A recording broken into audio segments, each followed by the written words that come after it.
आत्मा क्या है? प्राण और आत्मा में क्या अंतर है? मृत्यु के बाद शरीर अचेतन हो जाता है। कहा जाता है कि मृत्यु के बाद आत्मा शरीर से बाहर चली गई। क्या आत्मा वाकई शरीर छोड़ देती है? आत्मा और प्राण में क्या अंतर है? मृत्यु के बाद भौतिक शरीर अचेतन हो जाता है। कहा जाता है कि मृत्यु के बाद प्राण बाहर निकल गए, और ऐसा भी कहते हैं कि आत्मा शरीर से बाहर चली गई। क्या अंतर है आत्मा और प्राण में? आत्मा की परिभाषा। गुरु, आप जिसे आत्मा कहते हैं वो कोई इकाई नहीं है।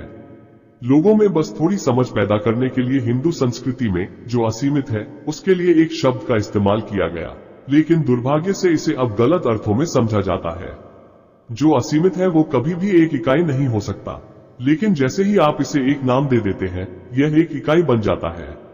आप चाहे इसे आत्मा कहें, सोल कहें, सेल्फ कहें, आप इसे चाहे जो भी कहें, जैसे ही आप इसके साथ एक नाम जोड़ देते हैं यह एक इकाई बन जाता है।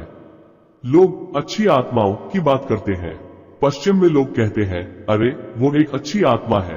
कोई आत्मा अच्छी या बुरी नहीं होती। आत्मा सभी पहचानों से, सभी इकाइयों से, सभी चीजों से परे है। इसे समझने का दूसरा तरीका यह है कि आत्मा जैसी कोई चीज ही नहीं है। इसी वजह से गौतम बुद्ध कहते फिरते थे, तुम अनात्म हो, आत्मा कुछ नहीं है। प्राण क्या है? अब आप प्राण के बारे में पूछ रहे हैं।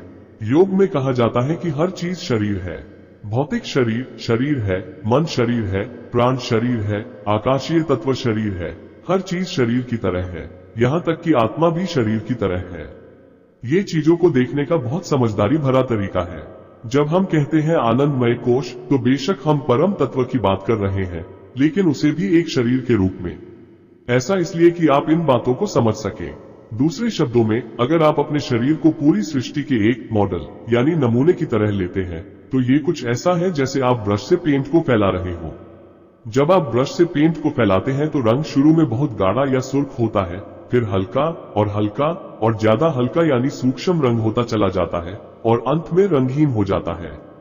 कुछ इसी तरह ये भौतिक शरीर से शुरू होकर मानसिक शरीर, फिर प्राणिक शरीर तक स्थूल से सूक्ष्म और सूक्ष्मतर होता चला गया है। भौतिक शरीर और मानसिक शरीर में ज्यादा स्थूलता है। प्राणिक शरीर वो ऊर्जा है जो इन सबको चलाती है, और यही है जो आपको शरीर से जोकर रखती है। जब प्राण खत्म हो जाते हैं तो आप खत्म हो जाते हैं। आपका शरीर निर्जीव हो जाता है या आप अपने खुद के अनुभव में मर जाते हैं। इसे आप जैसे भी चाहे ले सकते हैं। तो जिसे आप मौत कह रहे हैं वो सिर्फ यही है कि प्राण ने अपना कंपन खो दिया है, या कहें अपनी जीवंतता खो दी है।